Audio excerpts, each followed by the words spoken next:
Hello, boys and girls. This is Mrs. Stone, and this is your writing lesson for today. Before we get started, you're going to need your typed Humphrey paper, you're going to need your colored pencils, and you're going to need your narrative rubric that was sent home at the very beginning of your packet. And we're going to go through those, and we're going to check to make sure that your paper lines up with the rubric. Now, also, you need to make sure that your home teacher's watching this with you. Because they're going to help you figure out how to mark things.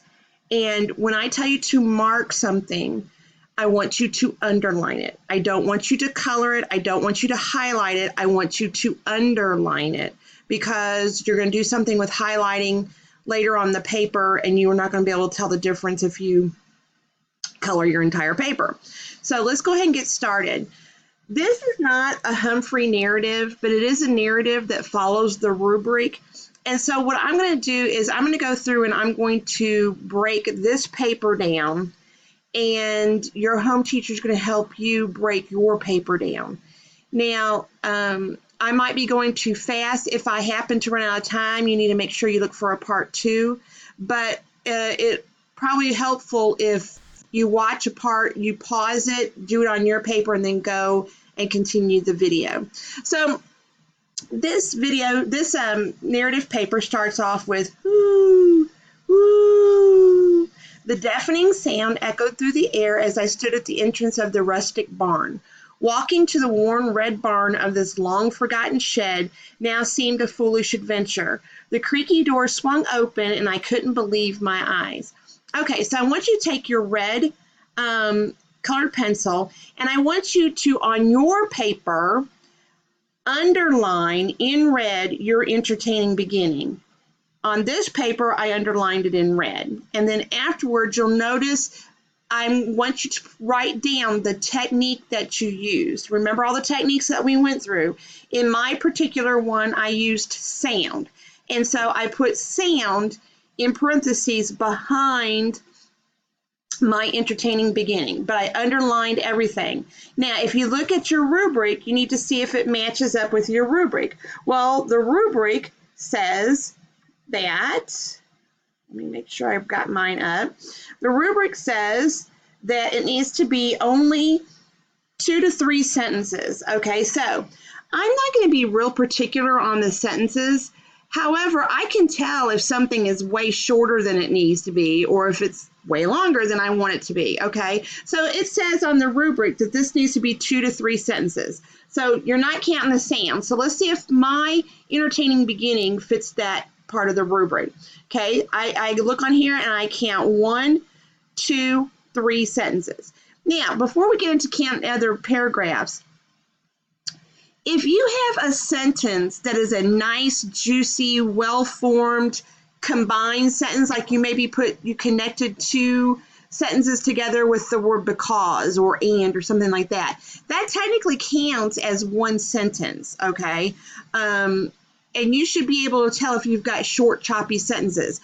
All you need to do in short, choppy sentences is, like I've told you before, is you need to connect them, and it makes it a better sentence. So on your paper, I want you to take your red colored pencil and underline your entertaining beginning and write which technique you used. All right. Now, the second part of your narrative diamond is the elaborative detail over a character, object, or setting. And then on your paper, I said it specifically had to be over a setting. All right. And so I took my green and you're going to underline in green your details on your setting, okay? And so afterwards, in parentheses, you'll see where I put setting of a barn. That's what I've described. If I can't tell what your elaborative detail is, then you didn't do it correctly. You should be able to read that little paragraph and say, oh, I'm describing a river. I'm describing my backyard. I'm describing the desert. Whatever it is, that's going to tell me exactly where your setting is. Okay, so if you look at your rubric, okay, it says it needs to be vivid description and it needs to be only one paragraph and it needs to be 4 to 6 sentences long. So that meets the standards of the rubric. All right, So now, if you look on your narrative diamond, the next thing you need is your suspense. Now, there were 3 different types of suspense that you could use. In my paper, I happened to use the magic of 3. And so you'll notice at the very end, I put in parentheses magic of 3. Now, on magic of 3, I want you to go through and I want you to number each section. So you'll see where I put a 1 just when I decided to leave, a number 2. Okay, that whole thing is number 1. Number 2, once again, a loud high-pitched noise from above caught my attention, all right? And then the last section was number 3. So I should be able to pick out 1, 2, and 3 if I'm using the magic of 3. Now, if you use story questions or something like that, then you need to write story questions in the parentheses, and you need to number your story questions, because on your story questions, you had to have at least 2 story questions if that's what you decided to use. All right. So you're going to highlight that in orange. All right. Hopefully I said orange before. I may have said it's kind of hard to distinguish on my thing, but that is orange. Okay, so that is my magic of 3. That is my suspense. Now, my suspense, because I used magic of 3, is probably going to be longer than if I was using story questions. All right, now the next thing is the biggest part. That is going to be your main event. So I want you to underline your main event in blue. Now, if you'll notice, I didn't underline all of it because those last couple of lines is my conclusion that is supposed to be hooked onto my main event. Now, if you look on the rubric, it says that you're supposed to give me good detail and that it's supposed to be 3 to 5 paragraphs. Well, I want you to go through and I want you to number your paragraphs so you can say if you've got enough. In my story, I have 3 paragraphs. Now, if you count my sentences, like in paragraph 1, I think there might be only 6 there.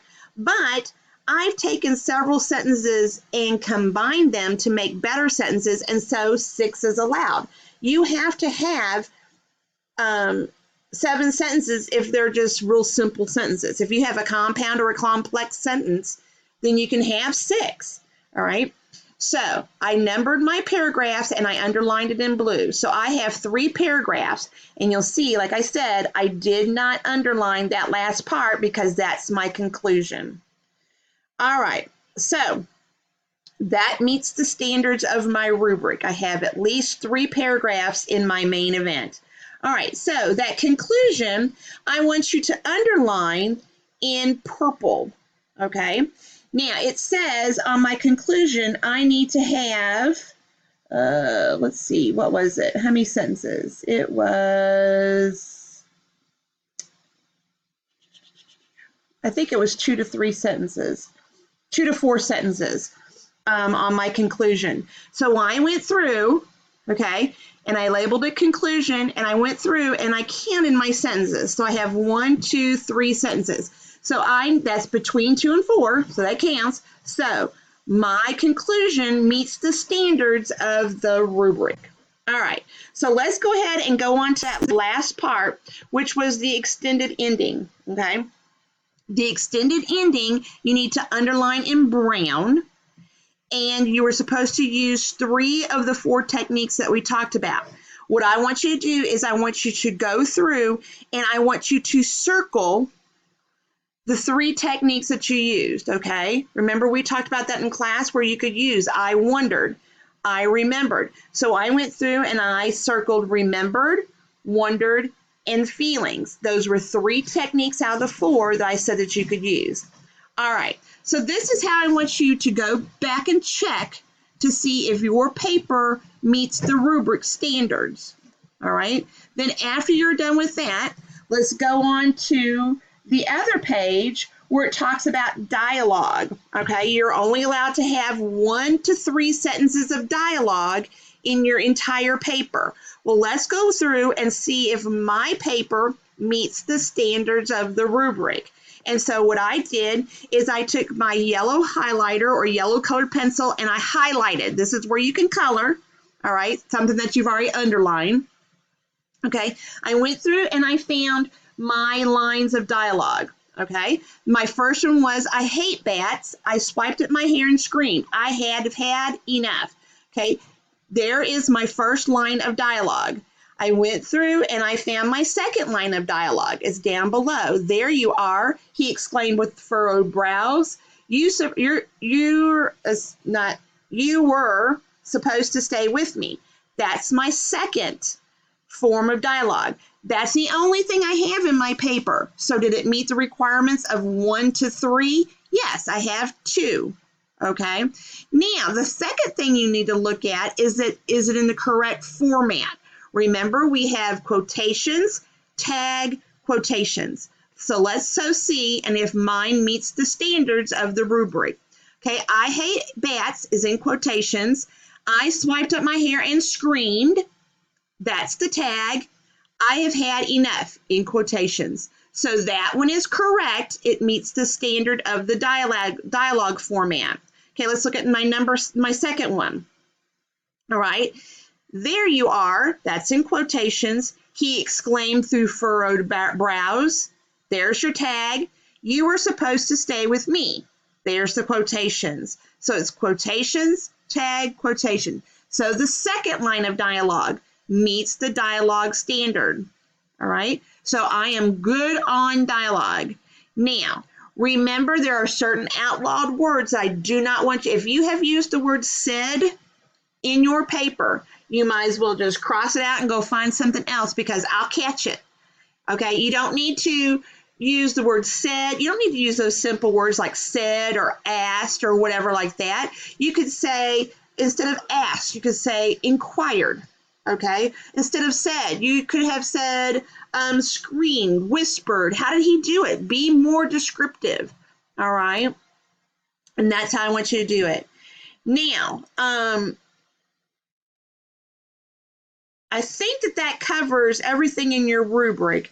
You need to make sure that you go back and look for, it might go back and help you if you go back and circle every single word of the beginning of the sentences to see if you've used too many of the same word over and over and over again, too many times in a row. Like I looked on my last paragraph and it says, on the ride home, my dad gave me a long lecture on running off without him. I remembered the old rusty barn. Okay, so I used I there. If you look in the next sentence, I used I again. Now, if I used I again, I need to change one of those sentences. Did I use I again? No, I started off with the word relying.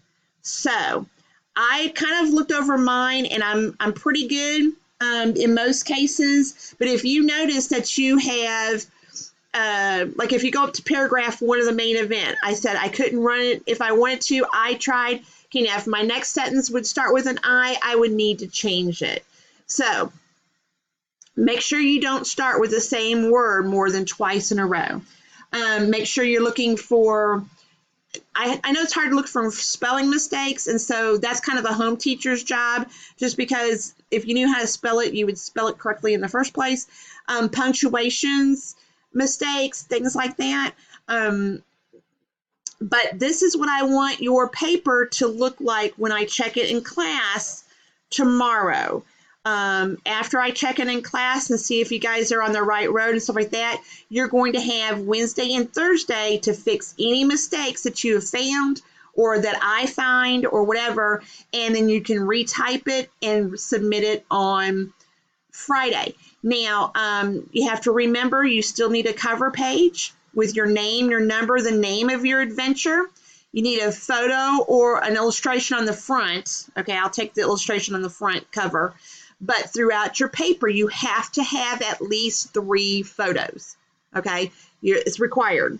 So if you need to glue them in, that's completely fine. Just make sure that when you're typing it, you skip a spot so you can glue it. I don't care about that. So, but I need 3 photos. So I think that we've talked about most of the stuff on your rubric. When you turn it in, I'll give you a folder on Tuesday that you're going to be able to put everything in. I have to have a copy of all of your rough drafts. I want to see how many rough drafts you did. I want to see if you changed the rough drafts after you looked at them, or if the story looks exactly the same way it looked when you started out. So I want to see all of that. So I am getting ready to run out of time. I hope you understand all of this, and I hope you have a great day.